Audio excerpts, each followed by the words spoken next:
Hey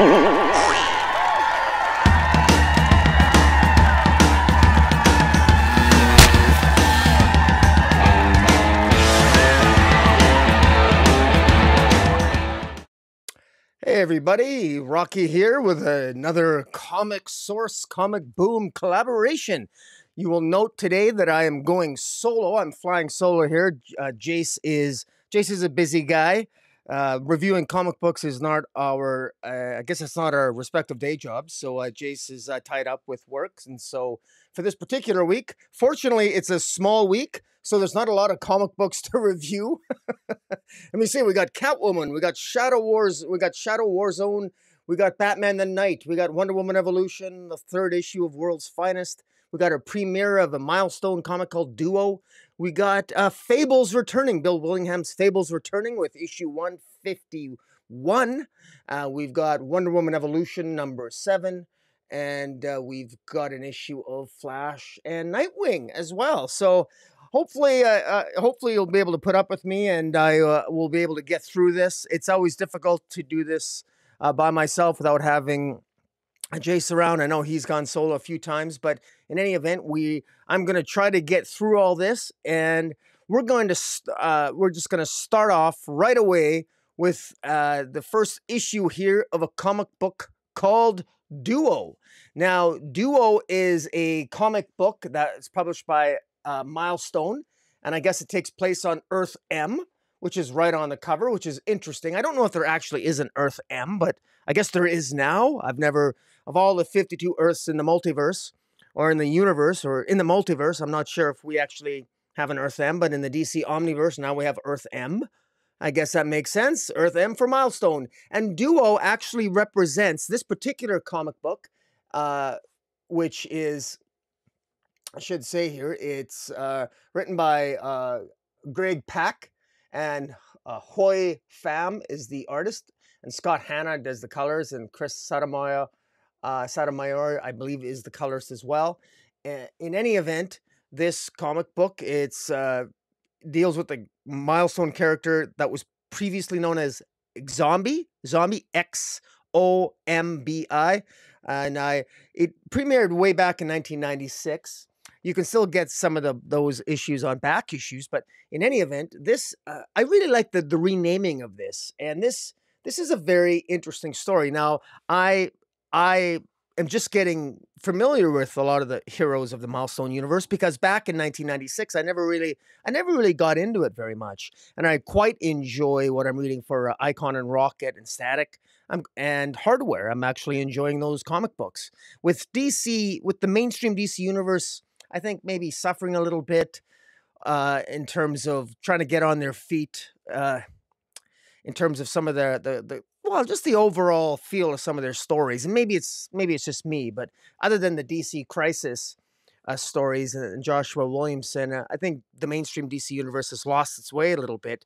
But one thing that I've always thought has had a solid footing was the Milestone line. I think it's because it's a tighter knit continuity, and maybe it's just that it's different. It feels different, and it is different, and I kind of like the change a little bit. And plus, it's an easy continuity to get into the Milestone universe. And I would encourage anybody, if you're looking for something different, and if you're looking for something that is outside the DC universe, also, but published by DC Comics, but outside the DC universe, and really a very interesting universe in its own right, with its own mythology, easy to catch on to. Checking out the Milestone line that's come out in the last year from DC would definitely be the way to go. So now we have this premiere issue of Duo, and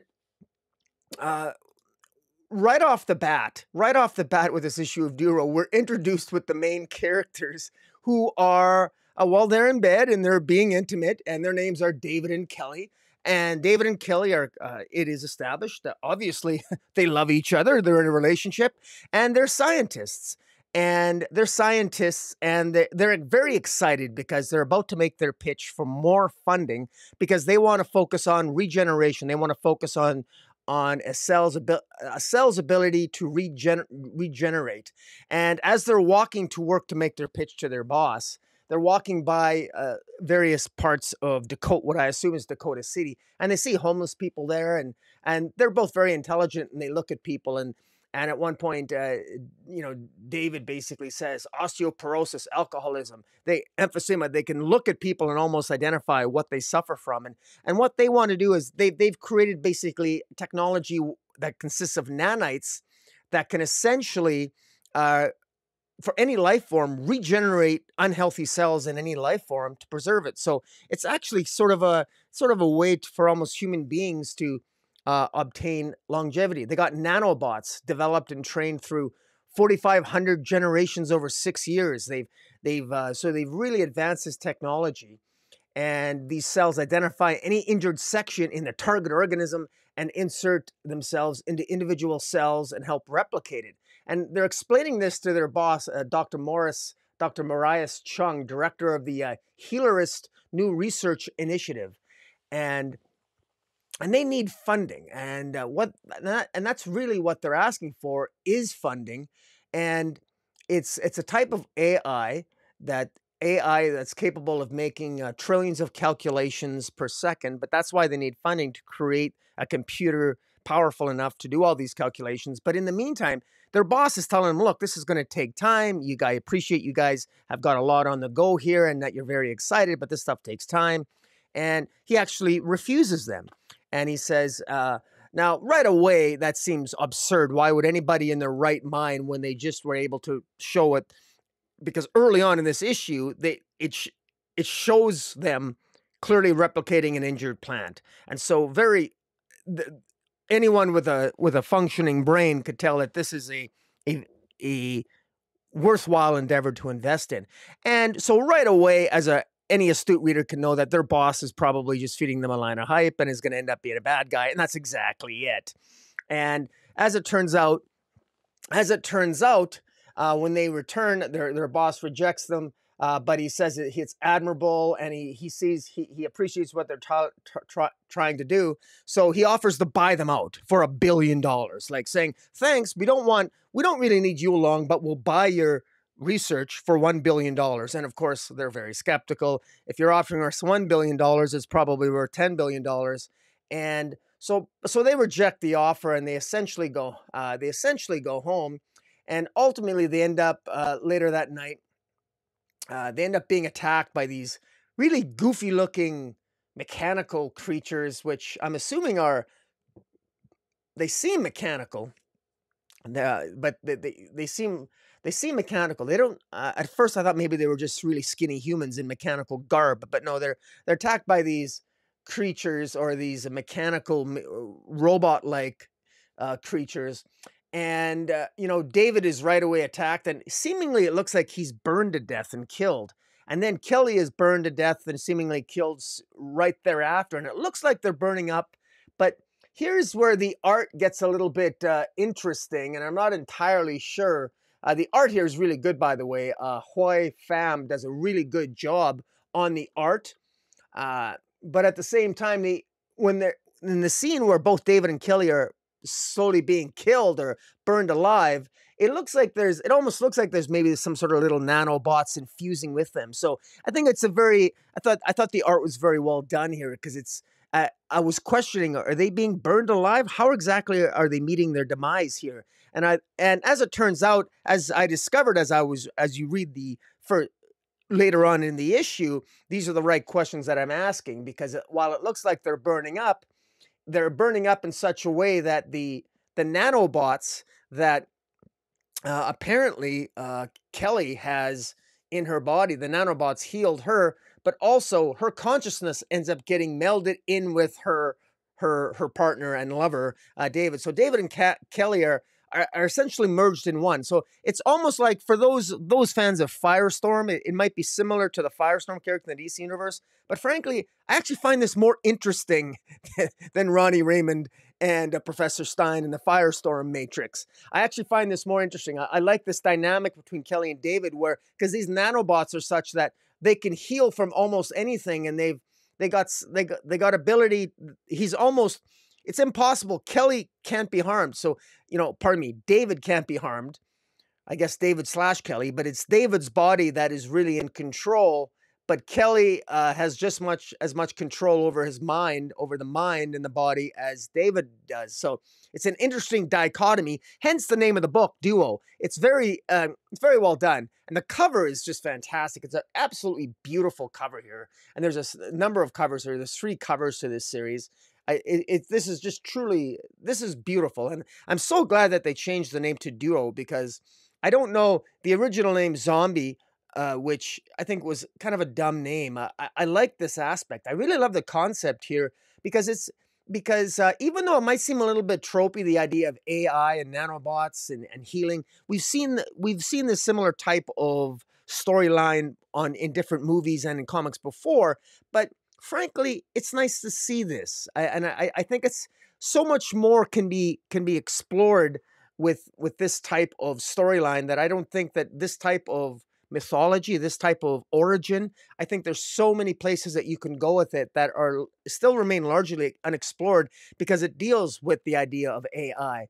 And ultimately, David ends up being attacked by these same creatures that killed him, because of course they notice he's still alive. Why? How did he survive?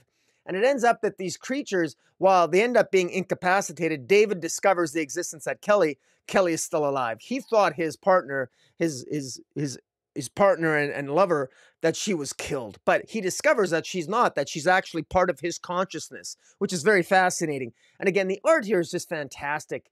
And it's clear here that he's got gold glowing eyes, and he's got this gold-like sort of costume that molds itself around him. And it's interesting. It's always interesting how I don't know, did he create that costume himself? He must have. Why did he pick that particular color? I don't know. I guess he instinctively knew to give himself a costume that looked kind of cool, but it does look pretty cool. I really like the look of David and Kelly when they're sort of in their duo form. I'm not sure if that is their name or what they're going to call themselves, but Duo is actually a pretty cool name. And obviously self-explanatory, but it's obvious here that they want to get to the bottom of this. They know that likely it's probably easy for them to put together who made the attempt on their life. But Marius, the Dr. Marius, their boss, who basically offered to buy them out for $1 billion, and his offer was rejected. Obviously, he didn't take very kindly to that. And he says at the end, the humans think they're going to save the world. And by humans, I think he was referring to David and Kelly, because they wanted to save the world. They wanted to save the world by essentially making humans like very, very healthy, and so that they could heal themselves, and essentially making humans immortal. Although they weren't thinking that far ahead. They just wanted to help people. But Marius, of course, presumptively, and an arrogant bastard that he is, thinks that he can somehow, he sees farther into the future as anybody else does than anybody else. But of course he doesn't. He's just a low-life piece of human garbage who happens to have a lot of money. And of course he wants all the power for himself, but he's also immortal. And in his mind, the true purpose, the true people that should be saving humanity are immortals.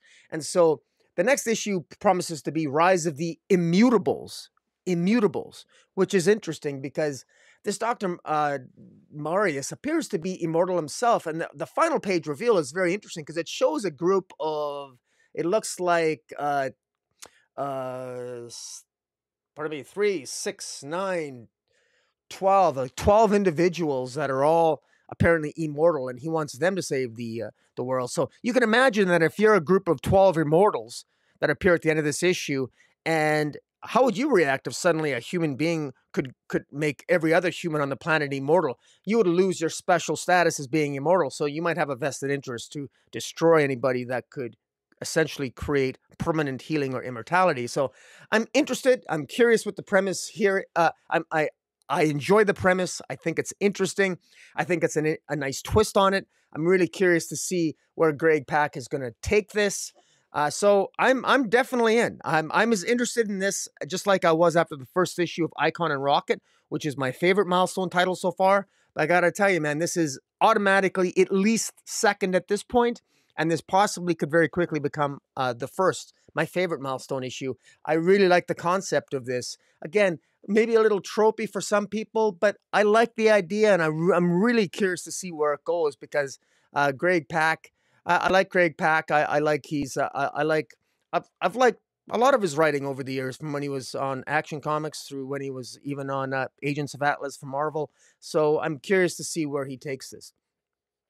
So now the next issue that we're going to review is going to be, I believe it's going to be Flash. Yes, Flash issue 782. And let me see here. Just let me get started. This is where I don't have the benefit of having Chase as I work the controls here on my on my computer.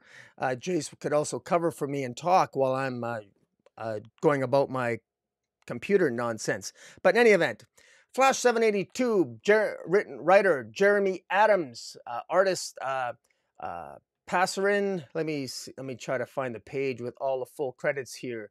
Yes, Jeremy Adams is the writer. Fernando Passerin and Matt Ryan are the artists. Jeremy Cox and Peter Pantazis is on the colors. Rob Lay on the letters, and Brandon Peterson and Michael Ateye on the cover, and Todd Nook on the variant cover. And this issue picks up right where the last issue ended, with Wally West having an adventure with Wallace West. And what's interesting is the adventure that Wally and Wallace are having in this issue is sort of juxtaposed against Linda Park, slowly once again developing her speed powers. Now, she hasn't told her children, Jay and Irie, that she's got super speed. So literally the entire family now has super speed. You got Wally West with super speed, and you had Jay and Irie being super speedsters that just recently were able to channel into the Speed Force again, and they've got their powers back. But not only did they get their powers back, but now Linda Park herself has got.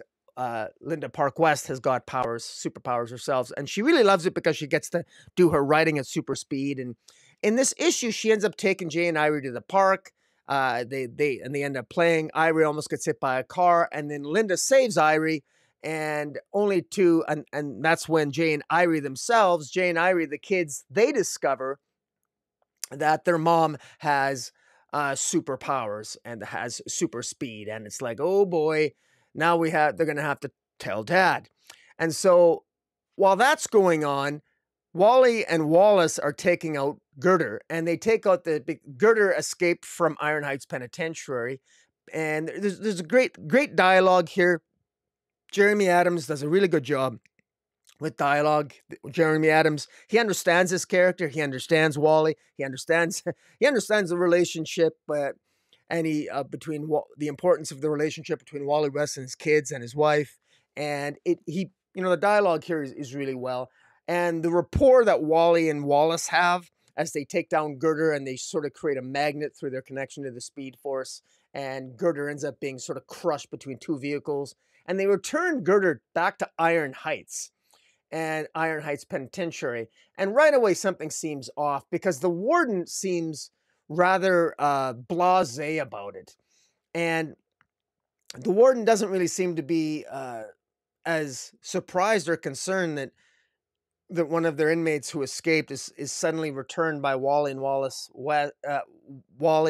by Flash and Kid Flash, and something is definitely off, and so it just feels weird to Wally, and so he wants to investigate, and so that's exactly what he does. They investigate. He goes back to the science lab, takes Wallace with him, and he introduces Wallace to the rest of his group, and I guess the rest of his supporting cast at the terrific, at the terrific headquarters, or the terrific labs, or whatever the hell they call it.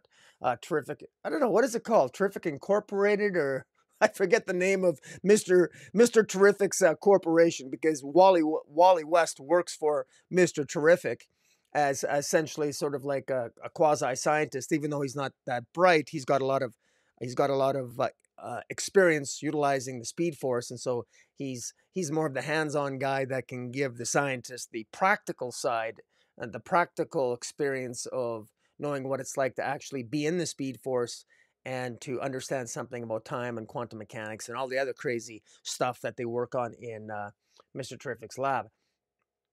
But in any event, uh, it becomes obvious that the warden of Iron Heights Penitentiary is corrupt, and he doesn't want whatever he's up to. He doesn't want Girder to say anything because he had intentionally let Girder go. Girder ends up being unfortunately killed by the warden. And meanwhile, you got some good character moments here between again Wally and Wallace again. Wally West is putting together his own vehicle, his own car, and he shows Wallace some stealth suits that they have because they decide they're going to break into Iron Heights Penitentiary. Of course, sounds like a crazy, stupid thing to do, but kind of cool from a comic book perspective. You can see Wally and Wallace doing something like that. So they agree they're gonna break into Iron Heights Penitentiary, break into a prison to find out what the warden's up to or something's amiss.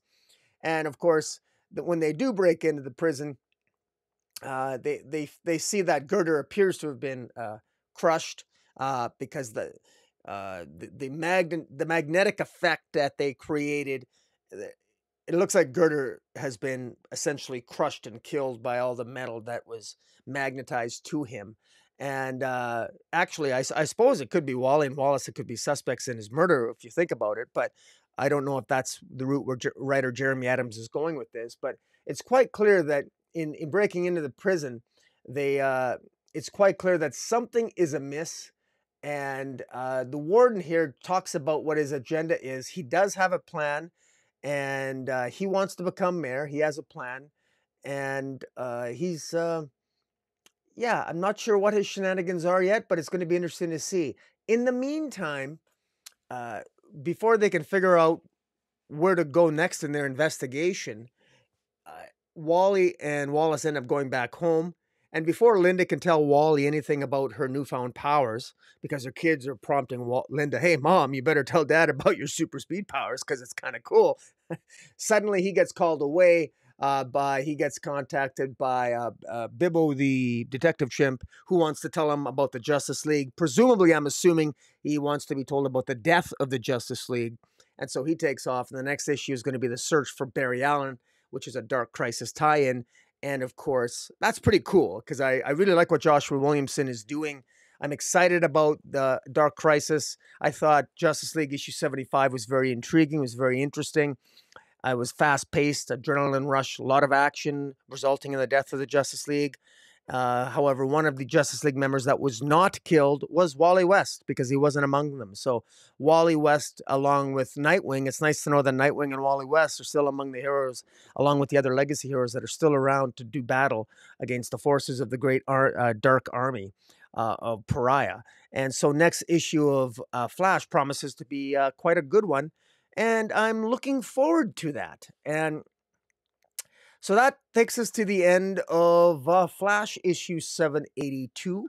Now, the next issue that we are going to review is Superman and Batman World's Finest, issue number 3. This is written by Mark Waid with fantastic art by Dan Mora, and colors by Bon Villain. So let me see here. Let's get into this. Great variant cover. A lot of goofy covers for World's Finest.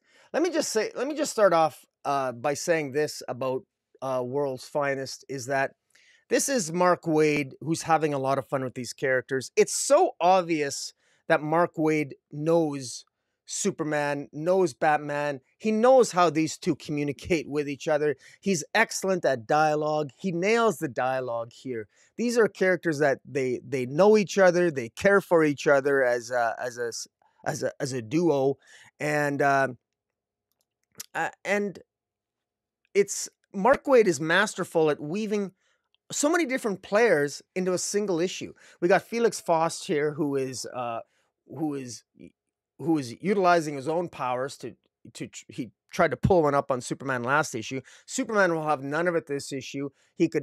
Felix Faust is creating a lot of illusions in this issue. Superman again, could detect went with his hearing, detected a fourth heartbeat. 4 people in the room. There's seemingly only 3 people in the room. He detected a fourth heartbeat. He deduced that it was Felix Voss. So Batman's not the only one who possesses an iota of intelligence in terms of detective work and to be able to figure things out. Mark Waid does a good job here of making Superman not only powerful, but also intelligent as well. And again, it's Tamara Bonvillain does the colors. Aditya Bitterheart on the letters, and Dan Mora artist and cover. And now, in the first 2 issues, were set up for this devil Nizha. Devil Nizha or Nezha, the devil Nizha is this villain which was this ultimate evil force that has been released, and the origin of this villain was such that he basically he's been released after essentially being sort of caged for thousands of years, and he's possessing various villains in the DC universe. And unfortunately for Batman and Superman, this devil Nizha could basically possess anybody. And while Batman and Superman are trying to help a possessed Billy Batson, fight off the possession of the devil Nizha, the Doom Patrol are in Switzerland trying to get to or trying to discover as much as they can from they end up checking out an old Doom Patrol villain called the General, seeing what he might know in terms of how they can defeat how they can defeat the devil Nizha. And again, that's the devil. That's an odd name. The devil Nezha. I'm going to continue to say that wrong and butcher it, but so be it. But great art by Dan Mora. I love the Doom Patrol. I haven't seen these guys in such a long time. And Mark Waid has a different take on the General. The General is actually suffering from dementia here, and it's actually kind of tragic because he can't even remember that the Doom Patrol are his arch enemies, and they actually feel sorry for him. And meanwhile, in the distant past, Supergirl and Robin are trying to communicate with and the past that they're in. They're in the distant past, 2579 BC in China, and they're trying to convince a group of the group of 10 heroes in the past that originally defeated the devil Nizha and caged him, because they want to find out how to cage him so they can come back to the present and cage him once again. And of course, it's what Mark Waid does very well, and it is tropey, but it works, and it's a lot of interesting and fun action. It's like the heroes, of course, they initially meet, and they misunderstand each other. They get into a great big battle, and then they realize, oh, well, they're on the same side, and then they communicate, shake hands, and then they're going to communicate and figure stuff out. And in the meantime, we meet these group of characters, and Supergirl tells these people, look, you're legends. You're legends of our past, and we came to ask for your help. And it's Shiyu, who has the power of river waters. There's Ho or Huo or Hao of Huo. I don't know how to pronounce this stuff. Hao, who channels the sun. Kong Ki, commander of the winds. DQ deals with the forces of the earth. And in any event, they're trying to figure out, they need to know how to construct a special tomb designed to hold the devil Nizha, and they're not really sure how to do that. But there's something that this group is not telling them, and because even if they can get the devil Nizha into this tomb, there's apparently some complication involved in sealing the door once he's in the tomb, and we don't really know, it's not revealed by the end of this issue exactly what the catch is. This is a story written by Mark Waid, so there's always a catch to it, and it's always going to be interesting and intriguing. In the meantime, there is great interaction between Flash, Mirror Master, Superman, and Batman help out because Mirror Master is possessed by the devil Nizha. They try to recruit Wonder Woman. They find out that Wonder Woman is in fact being attacked by Dr. Alchemy, and Batman tries to help Wonder Woman, only to discover that Dr. Alchemy is possessed by the Devil Nisa as well. And Superman and Batman manage to essentially win out, defeat Dr. Alchemy, and defeat Mirror Master, and essentially win the day. But then they discover that that Devil Nisa has not only possessed villains, but he's possessed heroes, and they find themselves having to confront Hal Jordan, Green Lantern, by the end of the issue. And they also discover that the Devil Nisa has also possessed Alfred in the Batcave. So all the information that Batman and Superman are getting through the Heroes Network of the Batcave and all these other all their other sources of information through the Heroes Network, as it's become to be called in other titles, it's compromised because the Devil Nisa, his influence, he's very smart. He's caught on to the way this new world works quite quickly, and he's a force to be reckoned with. And again, the next issue is going to be entitled Two Against the World. And you know, Batman and Superman have their work cut out for him. Mark Waid, he's at the top of his game here. This is entertaining. This is fun. The stakes are clear. It possesses a lot of verisimilitude. The character work is great. The dialogue is spot on. The moments, the humor is there. The action is there. And all the superhero tropes are there as well in many ways, and in all the good ways. So I quite enjoy this, and I strongly recommend people, if you're going to be want to pick up something that's accessible, easy to get into and enjoy, pick up World's Finest, issues 1 through 3 so far. You'll quite enjoy it. Again, written by Mark Waid, art by Dan Mora, and colors by Tamara Bonvillain. Well worth it. Well worth it. So, all right. Continuing on, our next issue that we are going to be reviewing is Wonder Woman Evolution issue 7. Now, I just want to, first thing I want to say is the cover art here, I wanted to say the cover art is by Stefano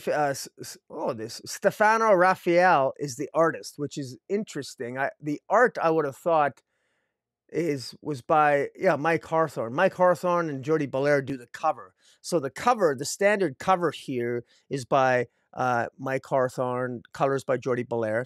The interior art is actually by an artist, Stefano Raphael, which I got mixed feelings about. I'm not really sure. It's not bad. I think that it's not bad. It's actually he's fairly decent at backgrounds and what have you. I can't complain. He does a good job of rendering Wonder Woman and both the past and the present with various iterations. And I think he's got some similar artistic tendencies as Mike Hawthorne does. But I want to give a shout out to there's a variant cover here that is just, I think, is incredible. A variant cover by Gary Frank and Brad Anderson. This variant cover here with Wonder Woman holding up the severed head of Medusa. It's got actually nothing to do with what takes place in the issue itself, although Wonder Woman is having multiple adventures in the issue because she's hooked up to a mind machine that's feeding her different adventures. So theoretically, she could be having all kinds of different adventures because she's had multiple different types of adventures that have been implanted in her head in the storyline. We'll get to that, but the art here, the variant cover, I think this is the one to pick up. It's incredible. Gary Frank and Brad Anderson. Wow. Absolutely fantastic cover. I definitely want to be picking that up. I'm hoping that's just a variant cover, a cover B, because if that's just a cover B, that's great. With my luck, it's probably going to be a 1 in 25, in which case I won't be picking it up because I don't believe in 1 in 25 covers. It's just a comic book company's way of screwing over loyal fans, but that's just me. And in any event, Stephanie Phillips, Part 7, Wonder Woman Evolution. Here we learn more about this particular businessman that is essentially, we know that Wonder Woman, we've discovered last issue that all these adventures, these crazy adventures that Wonder Woman has experienced, starting with issue 1, this idea that she was kidnapped by gods who want to put humanity on trial, and they're going to test Wonder Woman, and depending on how Wonder Woman passes these tests that they're going to give Wonder Woman, they're going to pass judgment on humanity, and if humanity survives the judgment, they're going to continue to exist, and if they don't, they'll destroy humanity. Well, that ended up to be a whole bunch of misdirection, because as it turned out, Wonder Woman it was revealed last issue and hinted at in earlier issues that Wonder Woman is just essentially hooked up to machines. And by her being, Wonder Woman being hooked up to machines, she's imagining all this stuff happening to her, and essentially what's going on is that this bad guy, this bad corrupt businessman, he essentially is a guy that was essentially trying to create a perfect warrior, and he's doing it through the Silver Swan. And again, he wants to. It looks as if he wants to have Wonder Woman go through all these adventures and have a computer sort of track and to incorporate all of how Wonder Woman reacts into these adventures that this computer is feeding into Wonder Woman, how Wonder Woman reacts and fights within the confines of these constructed battle sequences that are taking place in Wonder Woman's mind in this sort of like this Matrix world, and how Wonder Woman deals with those, and the decisions that Wonder Woman makes tactically and strategically. All those things, I think, are fed into the Silver Swan to make Silver Swan that much more powerful, so that when Wonder Woman eventually breaks out of this machine, this businessman, who, even though he was ostensibly initially hired by the U.S. military to try to actually utilize nanites to heal soldiers on the battlefield, he wants to use the nanites to create a perfect warrior. And early on in the issue, in one of the flashback sequences, one of the generals gets very, very angry with this Dr. Hill, saying, "What have you done? I mean, are you crazy? I mean, I'm shutting this down, dog. You're nothing. You're just insane." And Dr. Hill says, "Look, our technology isn't what needs to advance. We are. The human race needs to advance. We as humans need to become better than what we are, because what we are is weak, and we're pathetic, and we're fragile." So the goal of Dr. Hill is to advance humanity through this use of this sort of like this, I guess, this computer and nanotechnology. And that's his goal. Whereas, I mean, ironically enough, for once, the U.S. military is not the bad guy here. They actually wanted to use it for actual healing properties, and not for villainous purposes. But this general guy is angry at Dr. Hill, saying, "What are you doing? You actually made a supervillain, Silver Swan. Instead of healing her, you actually made her worse. You made her more powerful than ever before. You're obviously insane." And of course, he is. He's insane. And then subsequent to that, this Dr. Hill is rehired by another representative of what I can assume is a secret organization of some kind.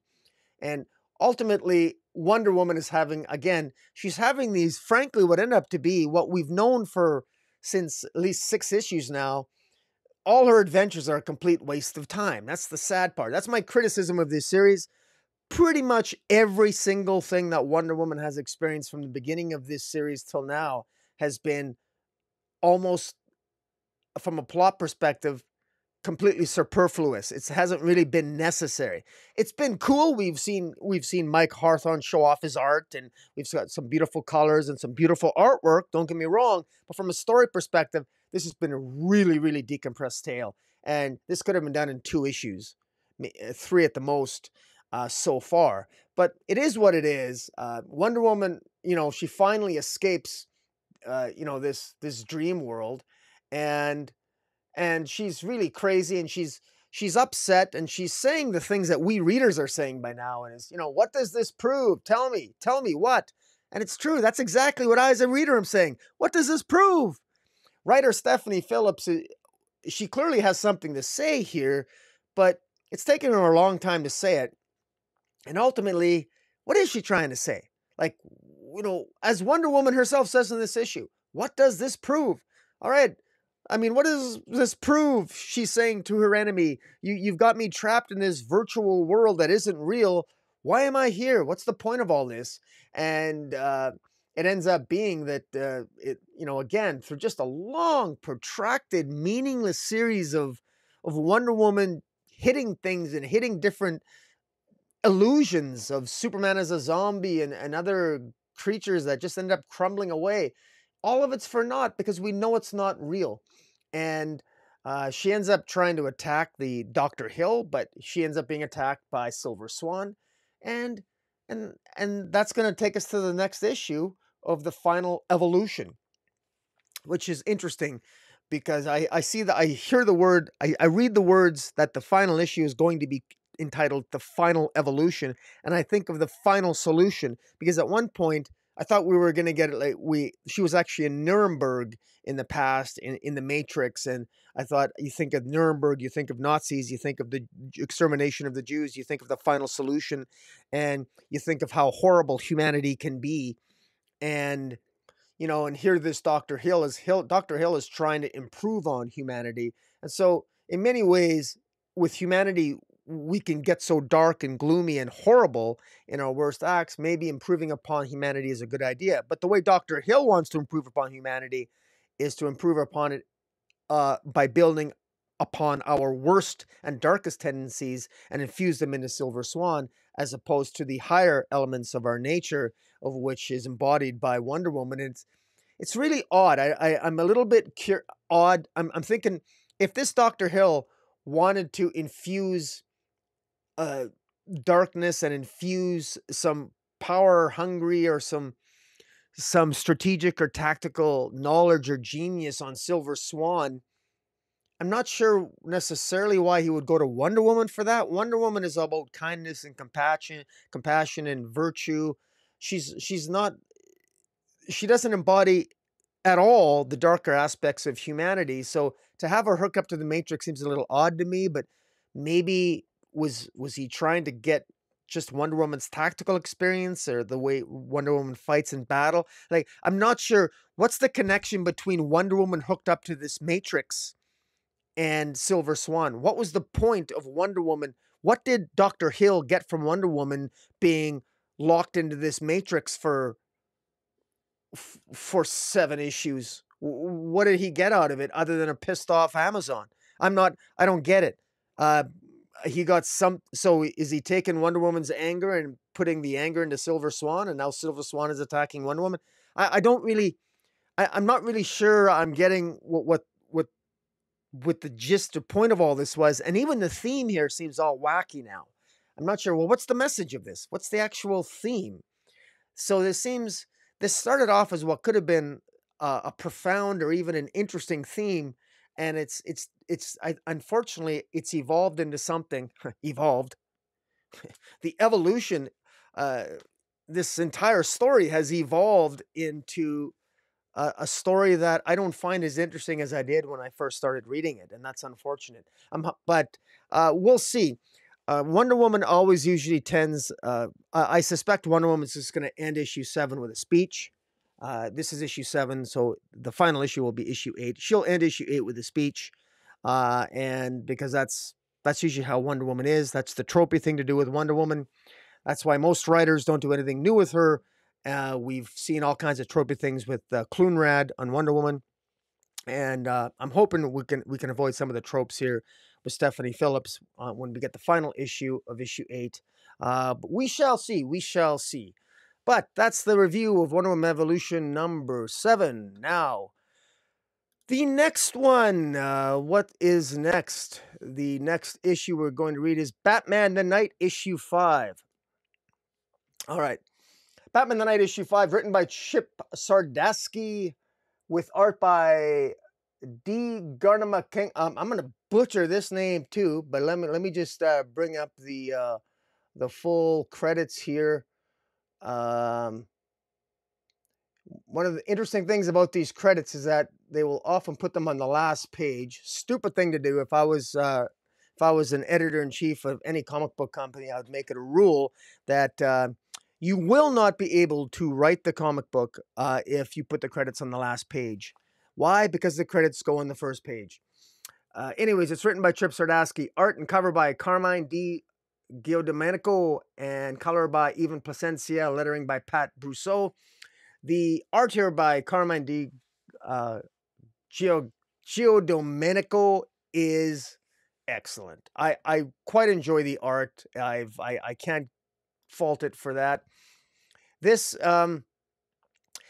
issue, last issue ended with Bruce Wayne actually acquiring sort of a partner in his quest to better himself, to give himself extra training, to train his body and his mind to become the man that will one day be Batman. And this individual, this new partner who's following him around is Anton. That's his name. Now, that's not his real name, but so we suspect that Anton is in fact the future Ghostmaker. And there's more clues in this particular issue that Anton is in fact the Ghostmaker. But this involves, they end up here in their adventures. Anton and Bruce Wayne end up in jail for 13 days. They end up in jail because they end up getting caught. Trying to break into an office in Moscow, trying to spot Avery Oblonsky. And Avery is an ex-KGB freelance operative who frequently worked for the organizations that popped up when the KGB went under.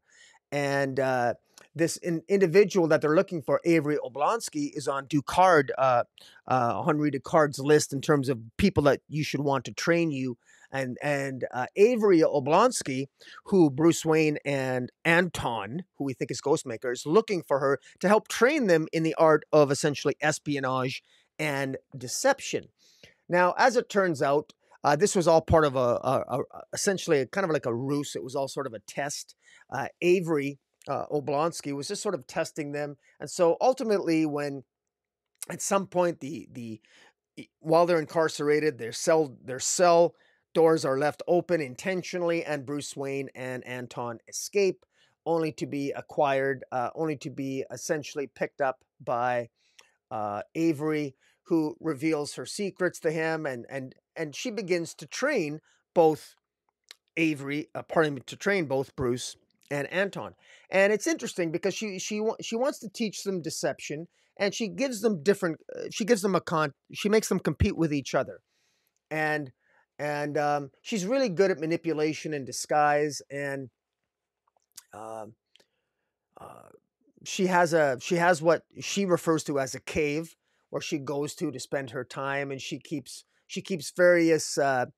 It's interesting that you could see right away that where Bruce Wayne might come up with the idea of a bat cave, or at least a cave, because this Avery Oblonsky, she has her own room where she says she gets to be herself, and she's got her own little cases where she's got her different masks that she's worn in her various adventures. So she's kept keepsakes from her various adventures, just like we know that Batman will later on in his crime-fighting life. He will keep various keepsakes and various items from his various adventures.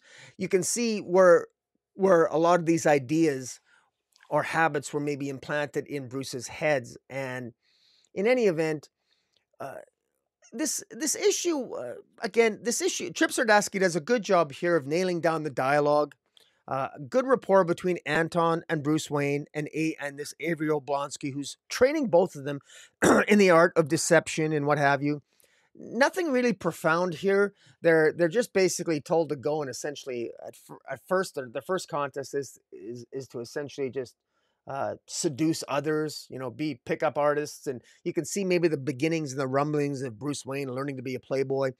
One of the things that's played up here is that Bruce Wayne isn't very good.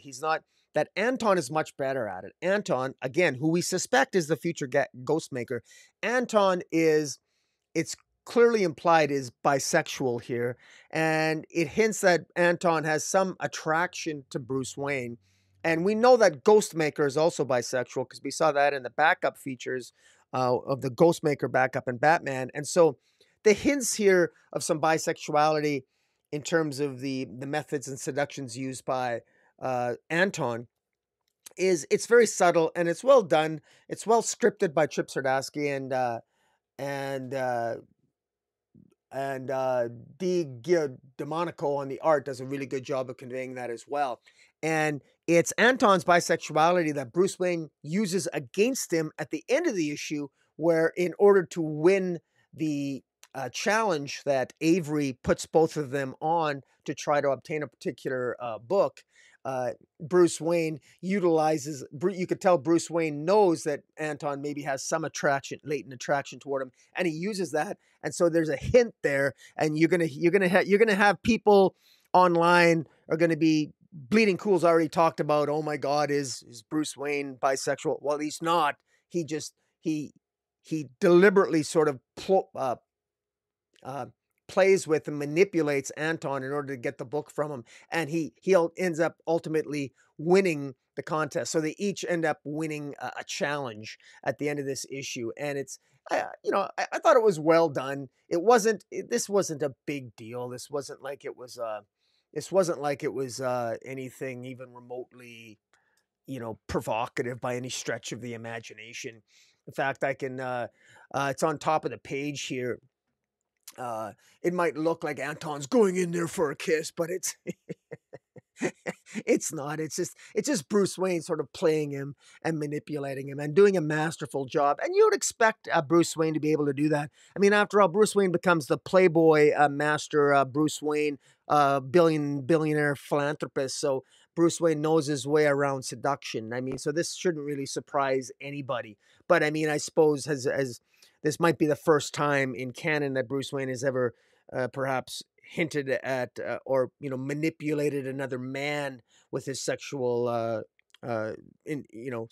wiles in order to obtain an objective. But again, really not a big deal in my mind, and it just shows that Batman will do whatever it takes. Are there any boundaries this guy won't cross? I don't know, but I enjoyed this. I thought this was, again, this isn't really breaking any new ground. One of the things, if it's a criticism here, I would have liked to have seen Chip Zdarsky been a little bit more provocative, have them learn something a little bit more in depth than just, this is very surface level learning. I mean, this is something that you could pretty much get from reading a pickup artist book. I mean, I don't really see this as being, I don't really see this as being, I was hoping the writing would be a little bit more in depth. I mean, this is training at an international high espionage level, and this didn't really seem to be that at all. It seemed very Mickey Mouse, and I'm not really getting a sense of this Avery Oblonsky. I mean, teach them something about masks, which she finally does at the end here. She says the next thing she's going to teach them is the art of creating masks, creating actual disguises to fool people, as opposed to what's happened in this issue. So this issue you could probably have skipped over. This is probably, but there's some nice moments here between Anton and Bruce Wayne, and I think it's quite clear here that DC is really building up. This Anton is almost guaranteed to be Ghostmaker. I would be surprised if he wasn't, and it's really sort of building up to be precisely that. And I actually find that this Ghostmaker is being developed into what is actually kind of an interesting character. I actually like Ghostmaker. I liked his backup. I like the backup feature in the pages of Batman. The art wasn't necessarily the greatest in that backup feature, but I like this new character, Ghostmaker. I'm pretty sure this Anton is he. If he isn't, well, then I'd be very surprised. But in any event, Chip Zdarsky's putting a lot of things in place here. Got to remember that Chip Zdarsky's the new writer on Batman, and so there's a lot of interesting things here that might come into play as we move forward. But in any event, that takes care of Batman the Knight. Now, the next issue that we're going to be talking about is Catwoman issue 43. Now, I got to tell you, this, first of all, let's talk about this cover. I love this color. Harley and Cat, 8 wheels, 9 lives. Wow. Sexy cover. Gorgeous, sexy cover. And the cover A cover at that is gorgeous. And, of course, the cover B by Jenny Frison looks amazing. Jenny Frison is a really good artist. But I gotta say, this cover A with this roller derby thing. Roller derbying is something that is, when you think of, it's probably more akin to what you would expect in a Harley comic. But it's nice to see Teenie Howard incorporate some Harley Quinn in her Catwoman stories. Actually, I think this is actually this was actually a decent story. And it's introduced a new character by the name of Red Claw at the end of this. So speculator alert, first appearance of a new female character, Red Claw, who will be an arch enemy of Catwoman. And hey, man, this is, basically after her adventure of humiliating the Black Mask. Black Mask, it starts off here. Apparently Black Mask has some other members of the mob who sympathize with Black Mask and are prepared to take to nonetheless, despite Black Mask being humiliated by the other 4 crime families, they are prepared to try to take out and kill Catwoman.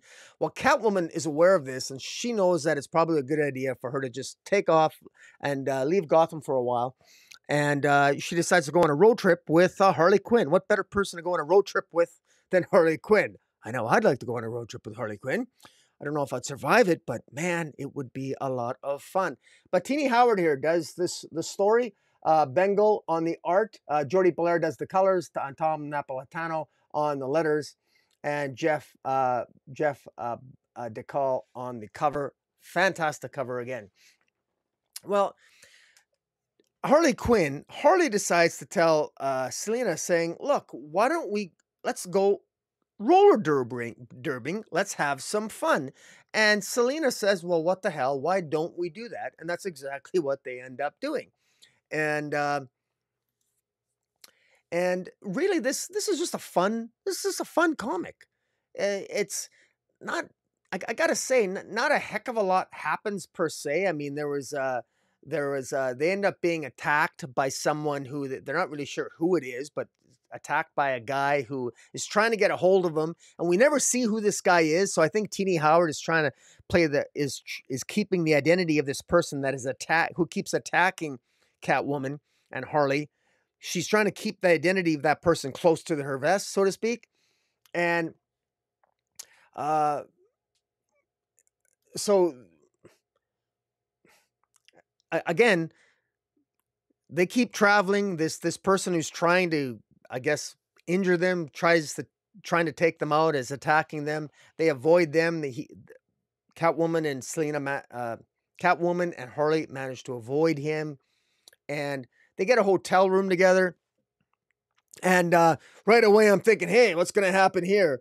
I mean, Tini Howard clearly likes the Valentine era of Catwoman, where Catwoman embraces some bisexuality. And clearly there's hints of Catwoman's bisexuality here as well. Her and Harley Quinn, they spoon together on the bed. And the wording here is very interesting. The wording is, as Selena spoons Harley, she says, it's been a while since I've slept next to anyone, and she needs the comfort as bad as I do these days. And Harley is soft and smells like cotton candy and girl sweat. But both our hearts are elsewhere. And there's a kind of bad that even we don't want to be. So,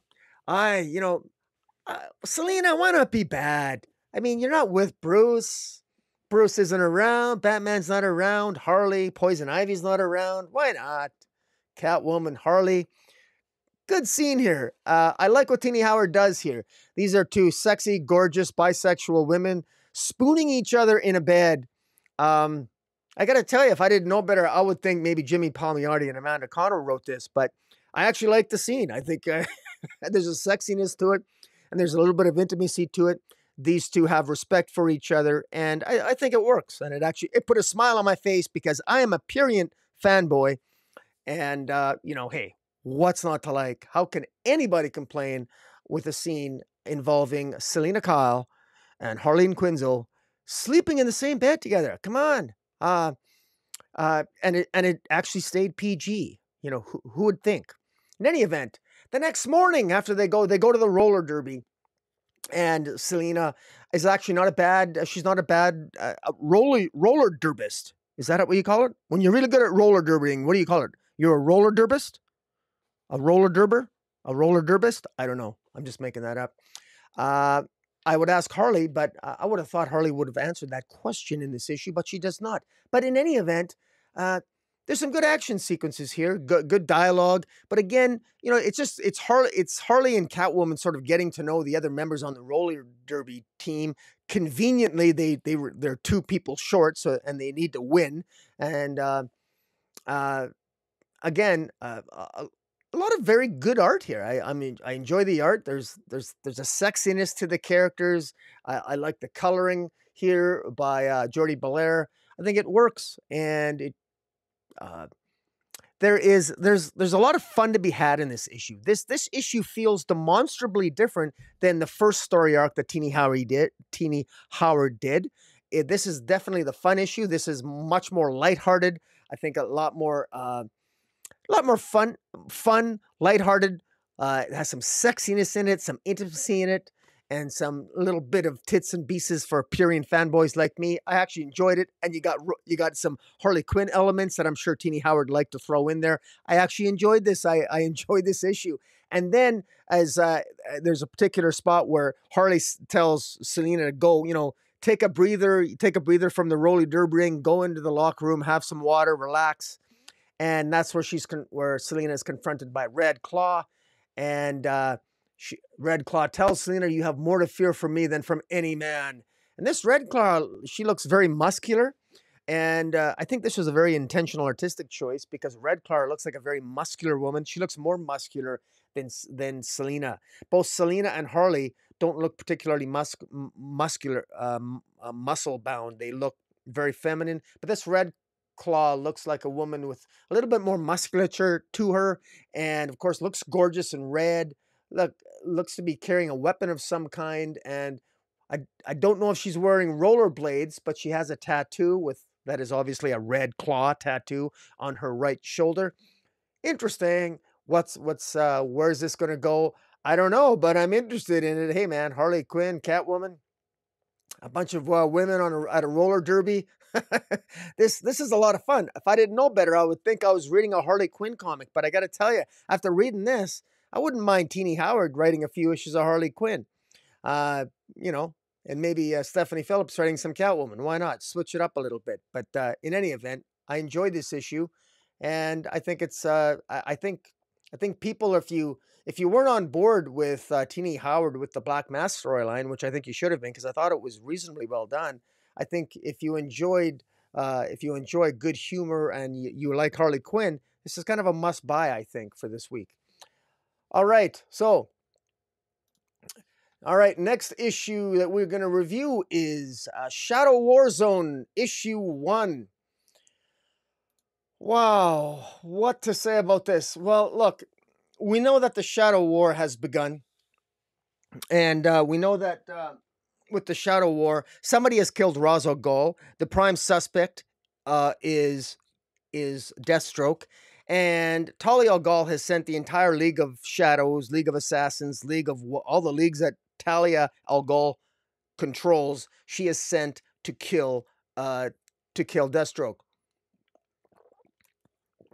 Sorry about that, but I do need to have a drink. I'm not used to doing all the talking.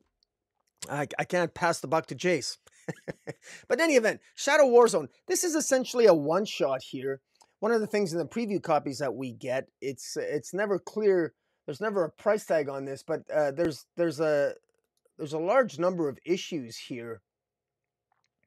I'm trying to think. It doesn't actually have the numbers on it. Or does it? Yes, it does. It's about 43 issues, 43 pages, 43 pages long. And the opening story is about Angel Breaker, this new character, Angel Breaker. That's very interesting because this Angel Breaker character, this is a Black Canary story called Old Friends, and it's written by Joshua Williamson, art and color by Otto Schmidt. And it's well scripted. It's well scripted and it's beautifully drawn. Black Canary looks hot, gorgeous, and, you know, riding a motorbike, she looks amazing. If I have one criticism on the art by Otto Schmidt, the motorcycle's got to be more cool. Black Canary needs a more interesting motorcycle. It's got to be more cool. If Batman can have, well, Batman has all cool toys, but give Black Canary a cooler looking motorcycle than that. That looks fairly average to me. But in any event, Black Canary is on the hunt for Deathstroke because he's the prime suspect of who killed Raza Ghul. Now, Black Canary is driving wherever, following some leads, and she's interrupted and she's intercepted by Angel Breaker. Now, Angel Breaker is a new character to me, and I'm not. Maybe it's I'm not familiar with Angel Breaker. Maybe some of you are. Maybe, and if those of you who are, feel free to leave comments in the down below in terms of the origins of Angel Breaker. All I know is that I'm interested in who she is because she appears to have a history with Black Canary. They seem to know each other, and they seem to know each other reasonably well. So much so that Angel Breaker basically tells Black Canary that, look, I want you to join us, join the League, help us take down Deathstroke. But Black Canary says, look, my goal isn't to kill Deathstroke. My goal is to bring Deathstroke to justice. Because you remember that Black Canary, at the beginning of the Deathstroke series, Black Canary and Deathstroke, Slade Wilson, were working together. And we also know that Slade Wilson is aware that we know that Slade Wilson, number one, did not kill Raza Ghul, that he was set up. And number two, we know that Slade Wilson has had a vision of the Great Darkness. He knows that something is coming, and that formed part of Deathstroke's motivation to take over the Secret Society of Supervillains. Now, while he's taken over the Secret Society of Supervillains and he's planning for the Great Darkness, and while the Justice League is being killed, all of a sudden, boom, Ra's al Ghul gets assassinated, and Deathstroke's the primary suspect.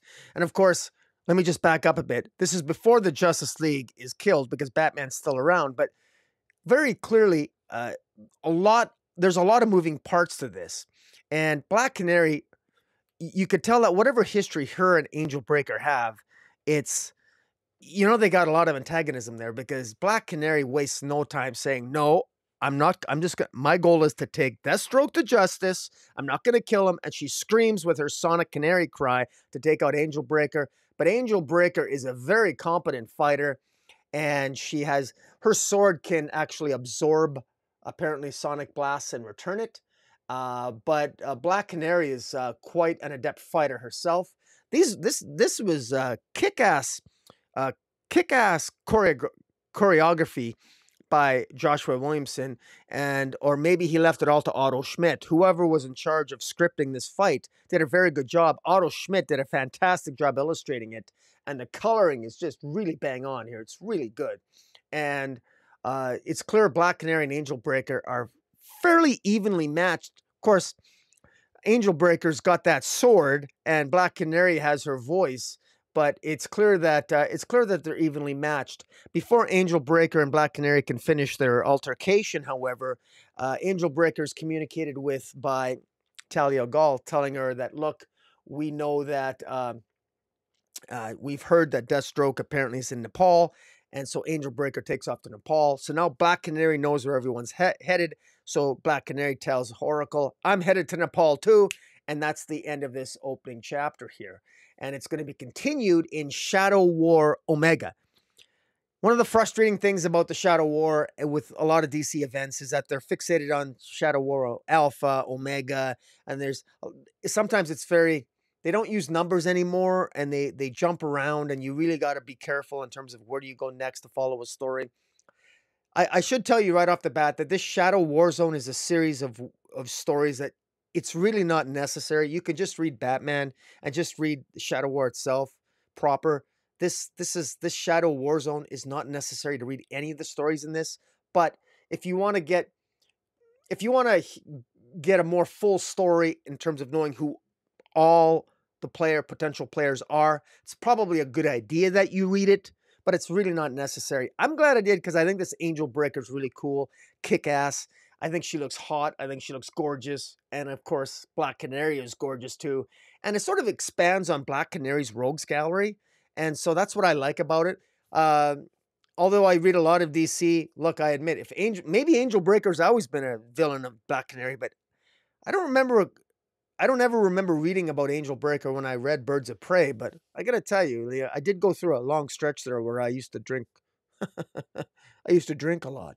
So who knows, you know, in between blackouts and everything else, it's possible that Angel Breaker does in fact have a history in the DC universe, and I literally was experiencing a blackout whilst that happened. But I digress. Now, the next story in this Shadow Warzone is called Inner Demon. It's about with Talia al Ghul, and it's written by Nadia Shamus, and Sweeney Boo does the art and colors, with Becca Carey doing the letters, Jessica Berby is the assistant editor, and Dave Welgosk is the editor. And this is a story that takes place years ago on the Lazarus pit, where it shows Ra's al Ghul getting out of the pit, and his daughter Talia. This is when she was younger, and she was very stubborn, and she had a good friend by the name of I guess is it Allah? I'm trying to find her name here. In any event, this story is trying to establish an old friendship that Talia had with, I don't know, a teenage friend she had when she was a teenager on Lazarus Island. This is obviously an attempt. This entire issue, Shadow Warzone, is, in my view, clearly trying to establish more players and introduce more characters in the DC universe for these secondary characters. And I think that's a good thing. I think it's a good thing in the long run. Is it absolutely crucial now for the Shadow War story? No, but it's clear that probably something might be done with these characters at some point in the future. But this entire story here of a younger Talia al Ghul, it's about establishing an old relationship that she had, just a friendship with, I'm trying to find the name here. I think her name is, I'm trying to find it. It's so frustrating thing when there's long conversations and no one calls each other by their name. I don't know what this girl's name is. It's, okay, I'll find it. Your friend Amal. So she's got a female friend named Amal. What an odd name for a girl. Amal? Amal? In any event, what happens is that Talia decides to do something stupid. She decides to jump off a cliff, and she gets injured. And I don't know if she's just doing that for attention. And Ra's al Ghul punishes her by basically banishing her friend from the island, so she doesn't have a friend Amal anymore. And then Talia decides that she's going to run off to Lazarus Island, and she writes a letter to Amal saying, "I'm sorry, Amal, I'll find you again someday, but you'd understand, right?" Because she decides that she wants to go and investigate more about Lazarus Island, and to speak to her grandmother, who of course is Mother Soul, who we met in the pages of Robin. And again, presumably this is about a young Talia learning about the secrets of the Lazarus pit, and how she first learned a lot of those secrets from her grandmother, Mother Soul, and how she ultimately ended up in the formative adventure that led to her meeting and discovering all these secrets that were revealed to her by her grandmother, Mother Soul. That the foundation of that story was Talia losing her friend Amal, a very close friend that she had when she was a teenager. And that friend Amal will likely make an appearance probably at some future adventure, perhaps even in Shadow War, in order to create another player who I'm sure will come forward and ultimately be someone, will probably end up being an antagonist or an enemy of Talia, and there'll be that tension there. Again, no indication that the relationship is sexual in nature. It's just a friendship here at this point. But you never know in the DC universe nowadays, where they're always trying to check off a box. But we'll see. But yeah, so the final story here, Shadow Warzone, is called Panic Room. It's written by Ed Brisson, pencils by Mike Bowden, inks by Mark Morales, and colors by Antonio Fabella. and lettering by All's ALW's Troy Petery. In any event, uh, this is odd. I'm not a fan of Clown Hunter, but this is a Ghost Hunter, Clown Hunter, a Ghost Hunter and Clown Hunter uh, adventure where Ghost Hunter is just training Clown Hunter. And again, I'm not. I don't understand. I think this was absolutely a waste of time. This adventure. This is just showing that that Ghost Hunter. Sorry, Ghost Maker. Did I say Ghost Hunter? I apologize. Ghost Maker is training Clown Hunter, and this just is showing how Ghost Maker, after training Clown Hunter for just a few months, is somehow Clown Hunter is now good enough to defeat 4 or 5 ninjas who've been training their whole lives.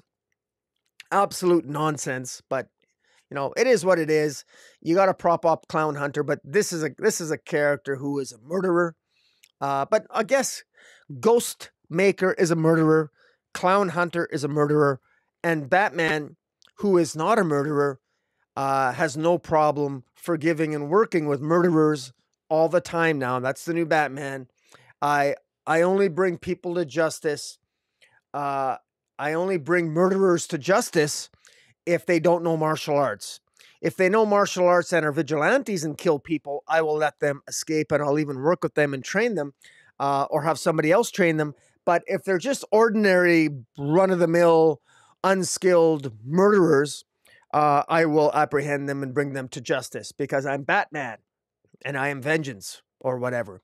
But that's me being sarcastic, but that's literally what this is. Clown Hunter's a murderer. Ghost Maker's a murderer. There's murderers everywhere, but Batman will only let you get away with it if you are, in fact, a vigilante just like him, and you give a fancy speech, and you have a life and a formative trauma in your life that led to you killing people. In any event, nothing happens. This is literally just Clown Hunter beating up a bunch of ninjas at the behest of Ghost Maker. That's it. That's it. That literally is it. There's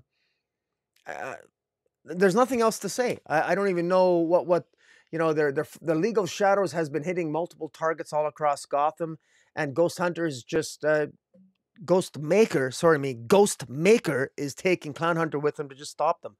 That's all he's doing.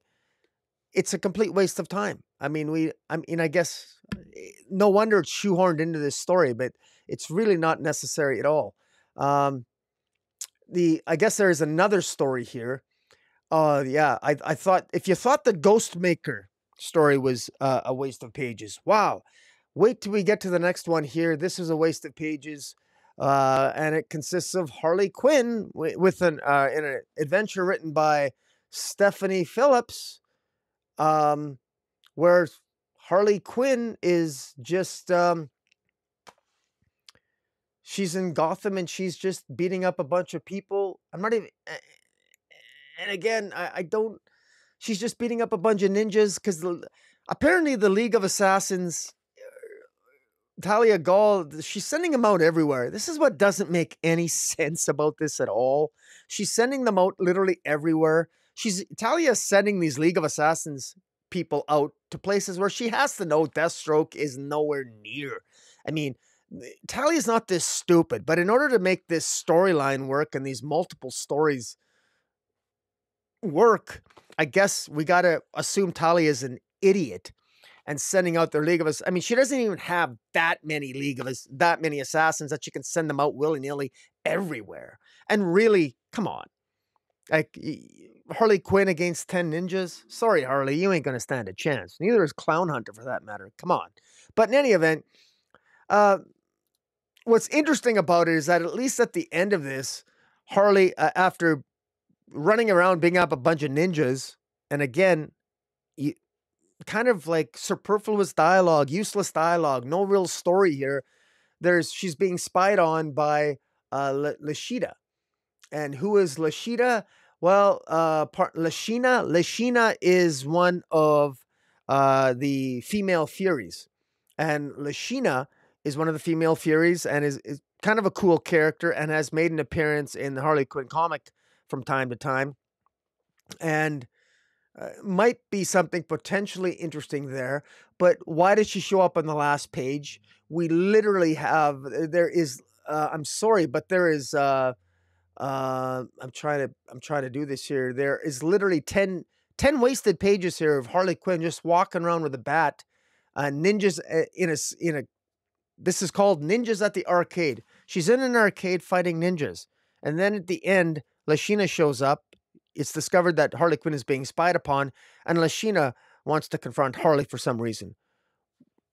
Okay, but again, this is precisely the type of stuff that I wish there was more substance to this story. I really do. The art's okay. Art by Anne Molina. It's actually, I find the art not bad. I personally wish the art was less. I think this art is inappropriate for, given the fact that we're dealing with Shadow War. This looks like something we'd see in a children's comic. This is something I'd see akin to like the little, young Diana. This is inappropriate for the mood and the tone of Shadow War. And it's Harley Quinn. None of this, are we being asked not to take Shadow War seriously? Are we being told to abandon verisimilitude and I guess consider the whole thing one great big joke? Just because Harley's in it? This is exactly the type of stuff. This is the problem with Harley in the DC universe. If you're going to have Harley engage in this type of humor and nonsense, that's all well and good, but maybe separate her and give her her own universe. So, but if you're going to have Harley in the mainstream DC universe, she should, in my view, be treated more seriously than she's often depicted. And that's just the way I feel about it. Because you can have different incarnations of Harley. You have the Harley Kiss Bang, Big Bang Boom, and the cartoon and what have you. But there's different iterations of Harley. And the failure of Harley in the mainstream DC universe is that she's all over the place. She's drawn very seriously and introspective one moment, and then like a complete goofball, crazy person the next. And it's really, really jarringly out of sync. And I think it's jarringly out of sync in this backup here. But I know that I suspect if Jason was here, he'd say I'm overthinking this way too much. This is just Stephanie Phillips. This is absolutely consistent with Stephanie Phillips' iteration of Harley Quinn in her comic book. And I get that, and I respect that. But I'm not really sure where this is. I'm not really sure where this is going or how this fits. And it just feels out of place, to be honest with you. It feels really out of place. But it is what it is. Hopefully it ends with Lashina. I'm really interested to see what Lashina brings to the table. She's a female Fury. But female Furies are angry. They're bitter. They're kick-ass female angry women. And in a Harley Quinn comic, it was out of place when they made an appearance with Harley to begin with back when they appeared, and I maintain that's still the case now. Let's put it this way: if I travel to Australia and I stay in Australia for a month, and I come back after 1 month in Australia, what's more likely? Am I going to sound Australian, or are millions of Australians going to sound like Canadian? I suspect I'm going to sound Australian. You know what I'm saying? The female Furies, when they enter into a Harley book, they become zany and crazy, and they lost their characterization in my mind. But in any event, I digress. Hopefully that won't be the case here in the next, wherever this goes. But finally, that's the end of Warzone. So, all right. So now the next comic we are going to be reviewing is Nightwing number 92. Let me see. Yes, here we go. Nightwing number 92. Tom Taylor with art by Bruno Redondo and Adriana Lucas on the colors. So much to say, a little bit of sarcasm there about Nightwing, Tom Taylor's Nightwing. I maintain, first of all, let me just talk about the colors here. We got Batmite. It's not Batmite. What's the name of his dog? What's the name of his dog? Bitewing? It's Bitewing, isn't it? I forget what it is. Bitewing. We'll go with Bitewing. Whatever. Of course, isn't it interesting that Dick Grayson is the only member of the Bat family that's not bi? if, whatever, which is ironic because I think if ever there was a character where the gay community wants one member of the Bat family to be gay, it's probably Dick Grayson. But I digress. In any event,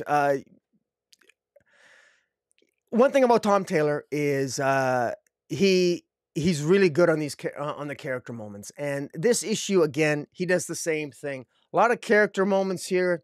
It's a flashback between Robin in his younger years when he's it's a flashback with Robin, you know, with a younger Bat girl, a younger Barbara Gordon, and a younger Dick Grayson as Robin and Batgirl, taking on some bad guys, and Robin disobeys Batman, runs headfirst into a group of gangsters to protect somebody and ends up getting injured. Batman wants to confront Dick Grayson while he's recovering from his wounds. Alfred interjects and insists that Bruce Wayne, don't you dare talk to him that way. You know, he's doing this. Take off the cowl and leave your disapproval at the door or do not enter. You know, he needs healing right now, not admonishment. So Alfred is really giving Batman the gears and, you know, reminding Batman that he's just a boy. And, but you can see Dick Grayson's passion about trying. He refuses to give up, and he at least tries. He can't sit idly by while innocence gets hurt, and he will defy even Batman in order to help people. And that's the Dick Grayson that we know and love. And these opening pages are Tom Taylor reminding the reader of this, reminding us of this in a great sequence. Again, beautifully drawn by. Bruno Redondo. I mean, very, very well done. There's no question about it that this is a very well drawn comic book. And I just want to confirm that because the art looked a little different. But no, Bruno Redondo does the full art. But I say this, we didn't actually need that. I mean, so for the first 10 pages, we get a flashback. And let me just be blunt here. While I enjoyed the flashback, it was completely unnecessary. Does any reader really need to be reminded that Dick Grayson likes to try really hard to help people? Well, no, we know that. What we need in this storyline is a progression of the plot.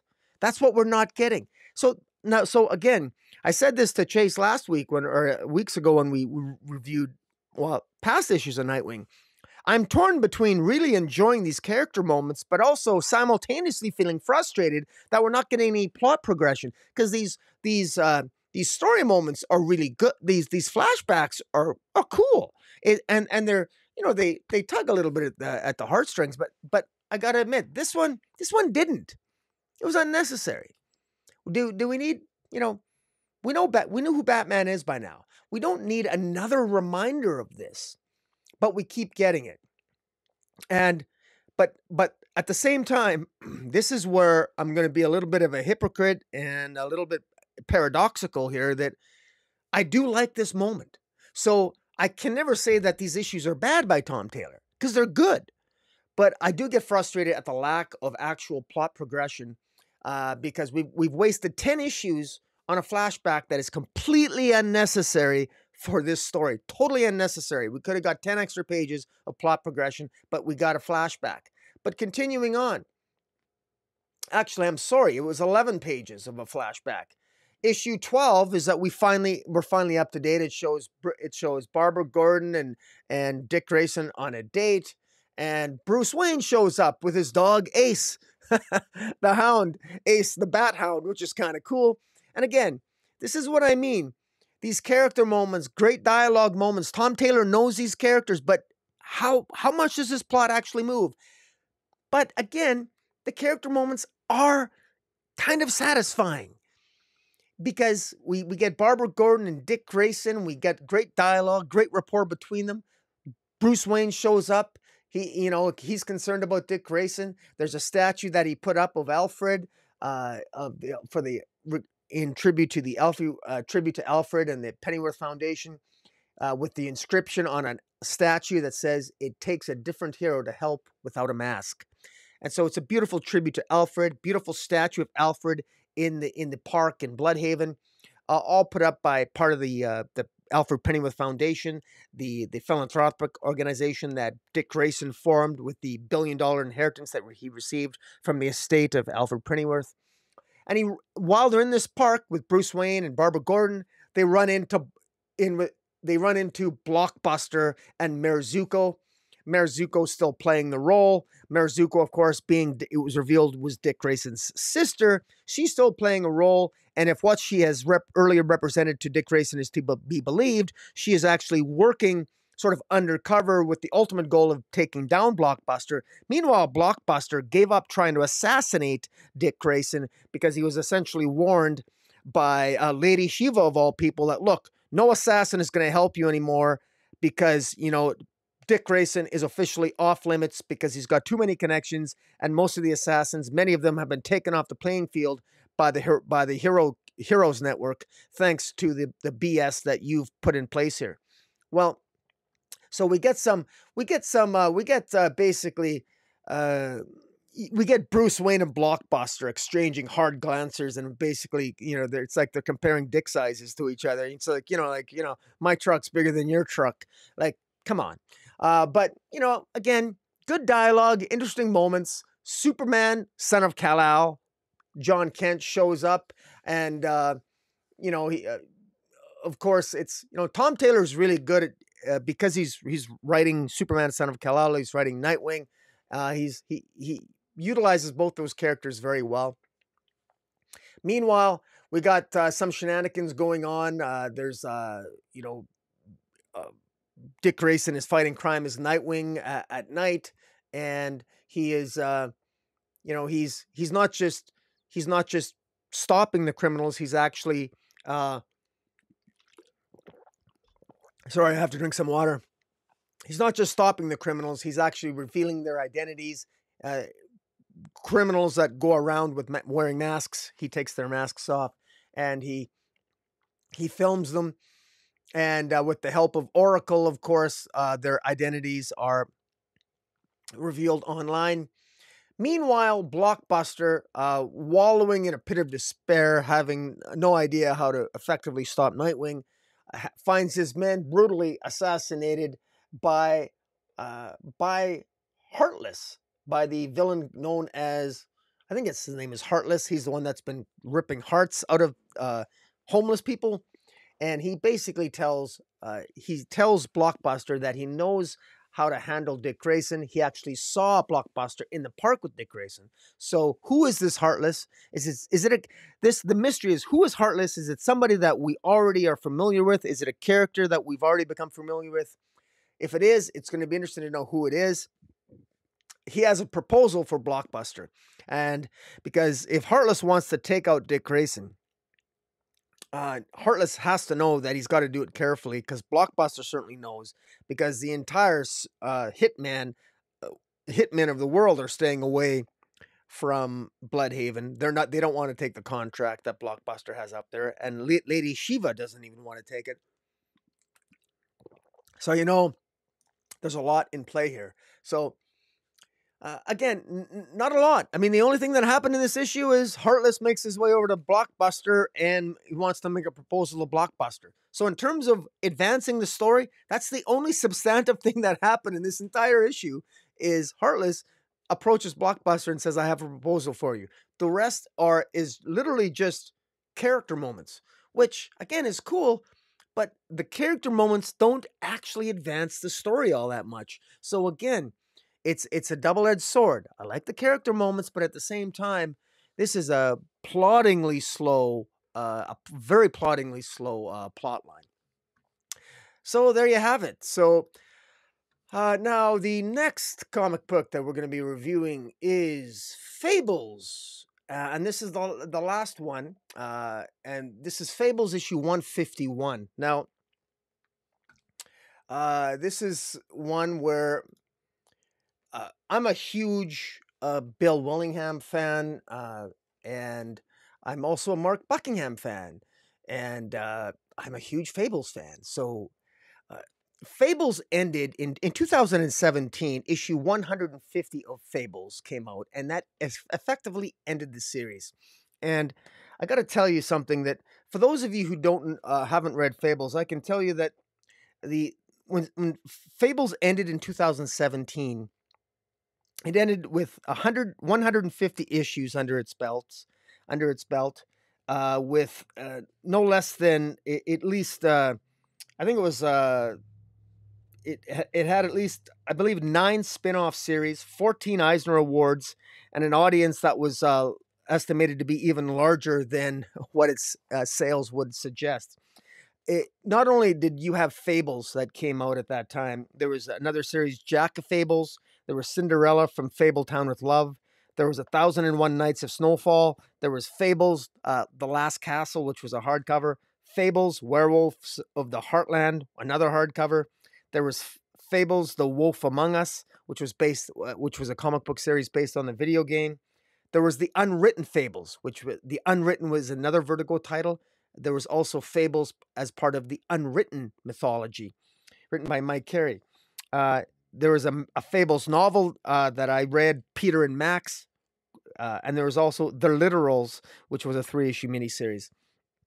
And I got to tell you that the Fables universe is rich in history. And what is incredible here is that issue 151 literally picks up exactly where issue 150 left off. And this is essentially, I mean, like after what is it, a five-year hiatus or more?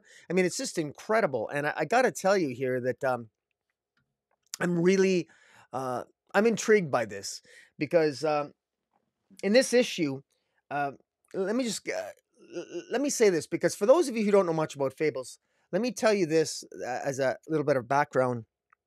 Fables is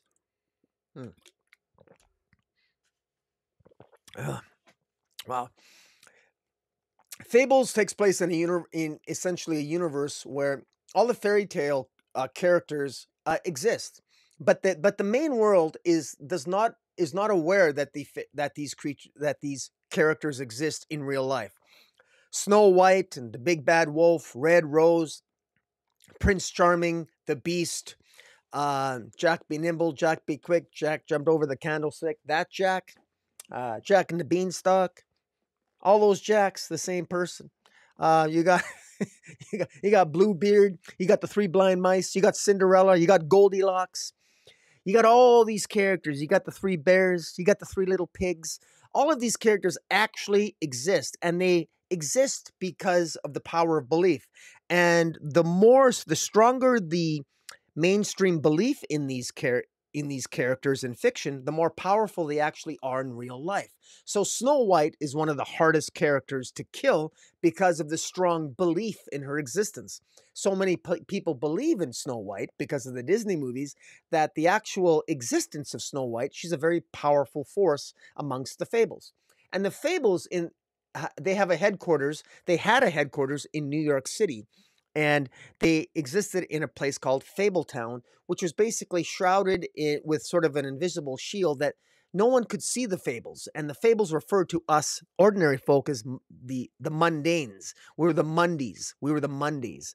And Mondays being that we were normal humans, but we couldn't see them unless they wanted us to see them. Well, to make a very, very long and cool and interesting story short, issue 150 of Fables ended with the Fables' existence being revealed to the world, and that the image, and that's sort of like the cloakingness of that was covering up the Fables, was essentially destroyed. And Cinderella ended up being killed in a battle against Totenkinder, who was sort of like the wicked witch that killed Hansel and Gretel. And you had the Big Bad Wolf and Snow White managed to Big Bad Wolf, Bigby, managed to defeat the Beast of Beauty and the Beast. Snow White and her sister Red Rose had their sort of battle, although it wasn't really much of a battle, but they ended up parting company and moving their, Red Rose went and sort of formed her own Camelot. Snow White and the Big Bad Wolf and their 5 children basically went off into the Black Forest and to start a new life. And meanwhile, King Cole was dealing with the revelation of the Mondays, revelation of the Fables to the real world. And so the Fables existence is revealed to the world at the end of issue 50, and that's how it ended moving forward. And so issue 151 here picks up where that leaves off. And it starts off with King Cole basically talking to reporters, telling them about, about the Fables, telling them that, yes, we've lived among you a long time, but most of the Fables, most of us Fable creatures, we've moved off to other realms, other dimensions, and we've gone back to homes, and we've lived in various places all over the place. Meanwhile, there's a new adversary. There's a new arch villain here. And we don't know who this villain is, but he is someone who is very upset that the Fables have revealed themselves to the world. He's very upset about it and so this new villain believes that there should be a reckoning, and this new villain apparently has Tinkerbell as a as a as a confidant who flies beside his head. It's very interesting. Meanwhile, this particular chapter 1 is called the Black Forest. Now, the Black Forest here is where Jack of the Green, a new female character called Jack of the Green, that is sort of an embodiment of the spirit of the forest. She's the new spirit of the forest, and she wants to sort of exert her dominance in the forest. And meanwhile, these squirrels, Polly Squire, they end up coming across Bigby. They end up coming across Bigby Wolf and Snow White and their children. And Bigby Wolf, the big bad wolf, wants to exert his dominance essentially on the forest of the world, the Black Forest. And he's probably going to encounter some resistance from the squirrel and the other fairy tale community in doing that, because he's never exerted his influence before. Because Bigby Wolf is sort of like the dominant archetype of the animal kingdom of all animals, and his father was the North Wind, was a very powerful force in his own right, and Bigby Wolf is the sort of the embodiment of the North Wind, and his children have different elements of his powers as well, and also have different powers of Snow White, and in any event, it's all this is taking shape, and the children have been removed out of New York, and they're cut off from TV, and Snow White and the big bad wolf, Bigby, they want to raise their children in the Black Forest. Now, at the end of this, what's interesting here, for those who don't know much about Fables, is that the Black Forest is where the Wicked Witch lives. The Wicked Witch, think of the Wicked Witch of Hansel and Gretel, the Wicked Witch of Cinderella, the Wicked Witch. Think of any fable story where there's a Wicked Witch, and you pretty much have the Wicked Witch in Hansel and Gretel, the Wicked Witch in Beauty and the Beast, and Rapunzel, etc. It's the same. It's Frau Tottenkinder is the Wicked Witch, and the counterpoint to Frau Tottenkinder was Cinderella. Cinderella was a very powerful force. Cinderella was a secret agent of Fabletown. She had her own series called Cinderella from Fabletown with Love. Cinderella was actually my favorite Fables character. It's just absolutely kick-ass. And one of the things that happens at the end of this issue is Cinderella comes back to life, which is very interesting, because Cinderella and Tottenkinder in issue 150 of Fables, which was a giant trade paperback issue. It was the only issue that was ever released as a trade paperback. It was 130 pages long. I mean, it was issue 150 of Fables was a full-bore trade paperback with a double spread cover, and it was 130 pages long. It was awesome. And it involved an epic battle between Cinderella and the Wicked Witch, the former Wicked Witch, Frau Tottenkinder. And Tottenkinder literally means child killer.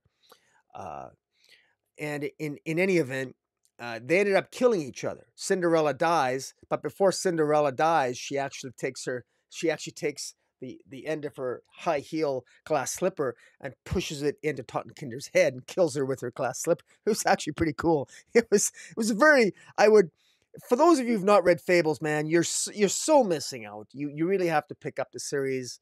It's really good, and this picks up right where that leaves off, and I couldn't be happier. I miss the art of Mark Buckingham. I love his art here. It's absolutely fantastic. I want to give a shout out to the entire creative team here. Mark Buckingham, the penciler, and Steve Leola is the inker, and Lee Lowridge, the colorist, Todd Klein, the letterer, and Christina Kalita is a cover artist. Anyways, very well.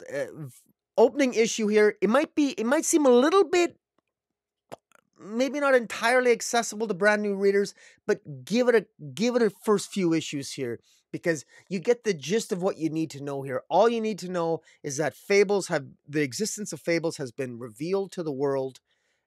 Snow White and the Big Bad Wolf are living with their kids in the forest. Cinderella has returned.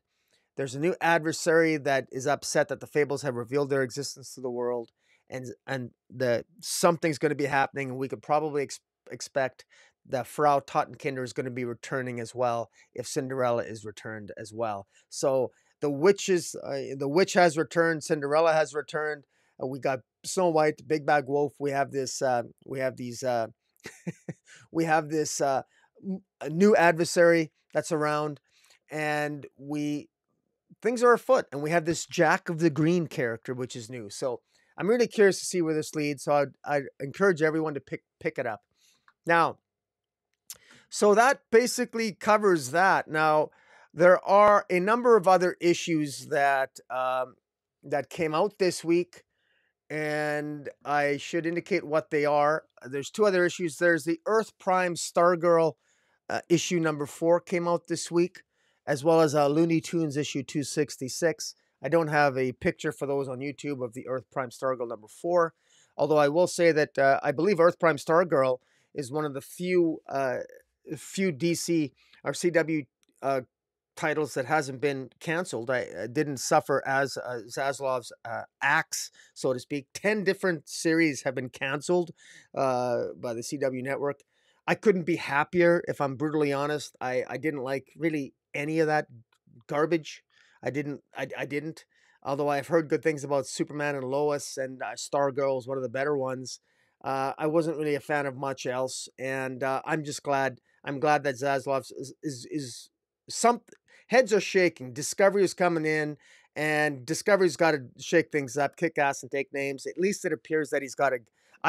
I hope he has a game plan that he, if he seems to be just, wiping the table clean, and I hope that since he's wiping the table clean, it's gonna be interesting to see what he brings to the comic book division.